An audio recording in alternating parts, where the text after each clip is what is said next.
Competitive exam ની અંદર પૂછાતા discount આધારિત દાખલા એ કીધું કે એક વેપારીએ 20% વળતર આપવા છતાં 20% નફો થાય છે, તો છાપેલી કિંમત એ પડતર કિંમત કરતા કેટલા ટકા વધારે છે? તો ચાલો ચેક કરીએ.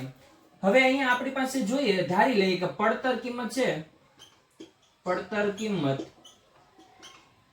બરાબર આપણે 100 લઈ લઈએ. કેટલા લઈ લઈએ? 100 રૂપિયા. બરાબર. હવે જો આ રીતનો દાખલો આવે ત્યારે આપણે એક સૂત્ર વાપરીએ કે માર્કેટ પ્રાઇસ બરાબર કોસ્ટ પ્રાઇસ ગુણ્યા શું આવશે? તો કે 100 પ્લસ પ્રોફિટ. શું આવશે? પ્રોફિટ. આ ટકામાં આવશે, છેદમાં 100 માઈનસ ડિસ્કાઉન્ટ, ઈ પણ ટકામાં. હવે આપણી પાસે કોસ્ટ પ્રાઇસ છે એટલે પડતર કિંમત છે, કેટલી છે? તો કે 100 રૂપિયા ગુણ્યા 100 પ્લસ પ્રોફિટ. પ્રોફિટ કેટલા ટકા છે? તો કે કેટલા ટકા છે? તો કે 20% પ્રોફિટ, એટલે 100 પ્લસ 20 એટલે કેટલા થઈ ગયા?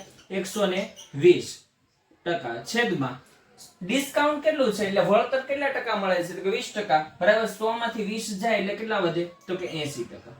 બરાબર. 0 થી 0 કેન્સલ થાય.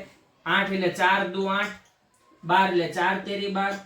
બરાબર. 4 4 કેન્સલ થઈ ગયા. 100 એટલે 50 દુ 100.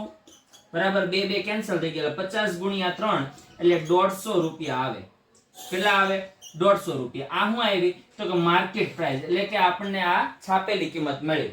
બરાબર. પડતર કિંમત હતી 100 અને છાપેલી કિંમત કેટલી છે?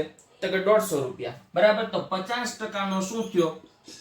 50% શું છે? તો કે વધારે છે. 50% વધારે છે.